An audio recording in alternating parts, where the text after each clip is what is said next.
Fish swimming in the bay, hamsters dancing on the hay. I'll show you the way during my first day at Mediasauce. Hello, I'm Wes Madison, interviewer extraordinaire, and today I'm going to be speaking with employees of Mediasauce, a marketing and communications company in Carmel, Indiana. Hello, and thank you for being with me today. Thanks for having me. I'm excited to talk to you. I like your shirt. Thanks. I like your haircut. Why, thank you. So kind, sir, in the flashy button-up shirt. Who are you, and what do you do? Well, I'm Adam Innes, and I'm a multimedia specialist here at Mediasauce. Fascinating. And can you tell me how you came to work at Mediasauce? Yeah, I actually moved down here from Chicago, left the airline industry as a curriculum developer and trainer to come work at Mediasauce. And David Kane always jokes that he and Brian Gray scouted me across multiple regions and industries. Really? And what was your first day like? It was a little scary. I came in a bit early, and when I showed up, there weren't a lot of people here. So I was walking back to the back office where my desk was, and I was really nervous. I was like, do I stop by in David Kane's office and say good morning and reintroduce myself, or just do I go to my desk and get settled? So my heart was like pumping and pounding. Like I was like, such a simple decision, but I ended up just kind of like sneaking past Dave's office real quick just to get settled and calm down. And he eventually came out and introduced himself again and welcomed me into the company, but I found out years later he actually forgot it was my start date.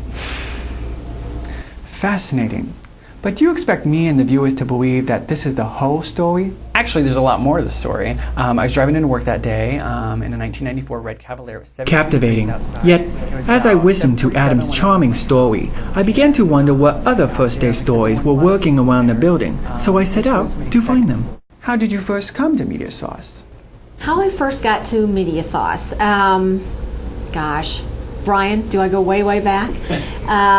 My wife worked here. I was kind of disappointed with my last job, so I started hinting around to my wife about looking around, and she said, well, maybe you should come in and meet, David Kane and Brian Gray and see what they think of you. Brian, number one, convinced me to take the Colby evaluation. And I was scared to death to take it. I thought, what if it doesn't come back accurate? What if it's not what he's looking for? Probably about 3 months into it, I finally filled it out. And my natural instincts fit that of a salesperson. Never done sales, but I feel like I've been selling since I was 2 years old. So wasn't afraid of it. My husband was more afraid than myself. I did submit my resume, and they sent me a little Colby, which I had no idea what that was, and filled it out and sent it back. And then a couple of weeks later, David Kane called me in, and we sat down and had a brief meeting. The mothership came down, beamed me up, and deposited me in David Kane's office via Mike Rendell. Actually, my friend Tanya works at Rested Moon in Broad Ripple. She mentioned to Mike, who actually she calls Puddin', that she thought I would be a really good fit. And so Mike mentioned it to David. I had emailed my stuff over to him and found myself in his office. And what was your first day like? Well, it's always a little stressful your first day at work. You're always spend a lot of time meeting new people, but you're also trying to make good first impressions and see how things are going to work out. And I started off doing all photography basically, and it was a little freaky because I had just moved to Indy. I didn't know anybody in the office really. I didn't know anybody in the area, so I didn't have any connections. So I'm like, man, I'm just gonna have to pull something out of nowhere, finding these people for models and stuff like that. Yeah, it was a interesting start, and but things picked up pretty quickly. First days are rough. You kind of bring to it some. You try not to do this. Like these preconceived notions of what things are going to be like. I had pretty much worked my entire career on a Macintosh computer. It's kind of. It got me into my career. If it wasn't for the Mac, I don't know. I don't know. Maybe I forgot to explain this to David Kane in the interview process. I don't know. But I come to Mediasauce, bright and early, and they basically point me to the desk, and there's a Dell on my desk, and I'm a good sport, so I just I sat down and tried to get comfortable on that Dell. But I don't know a PC as well as I know a Mac, so I felt behind a little bit. Like, oh, okay, I got some catching up to do. But and they assured me it was a temporary situation. We're moving some things around and getting some people adjusted, and we'll get you a Mac here in a second. But it was funny. It caught me off guard a bit. What were your first impressions of the company, the people? I think here there's so much creativity that's allowed to flourish that it inspires others.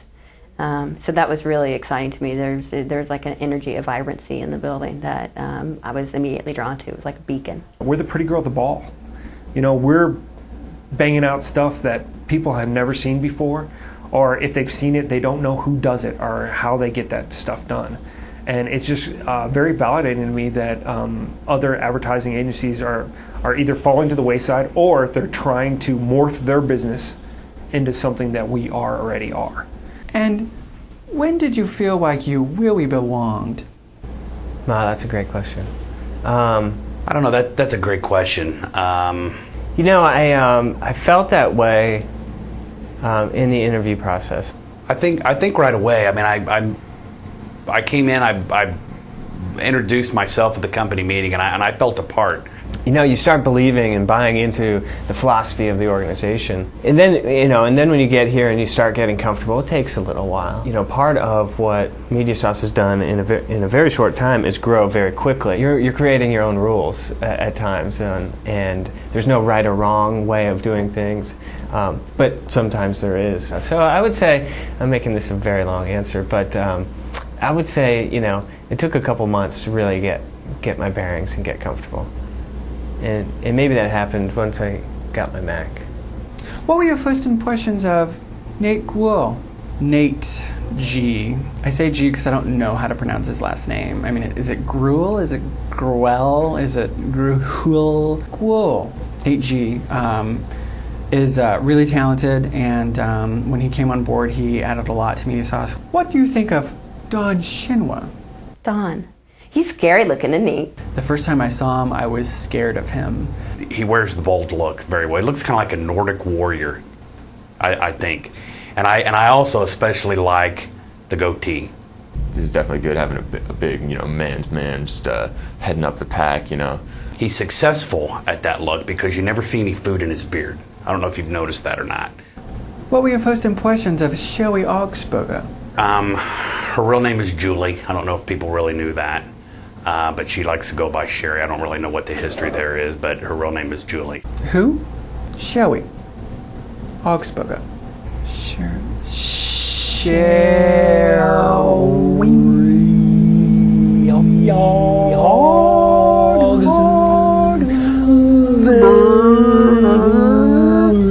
Shelly Augsburger.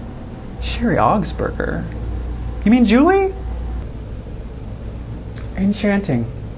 I wonder what today. I wondered, everyone has a first day, and it's not always easy. People come from all different kinds of backgrounds and histories, but these people have united together to make art that matters, that helps people and their businesses. I hope this expose has allowed you to reflect on your first day and the profound and inspiring reasons that led you to Mediasauce. Thank you, and have a good day.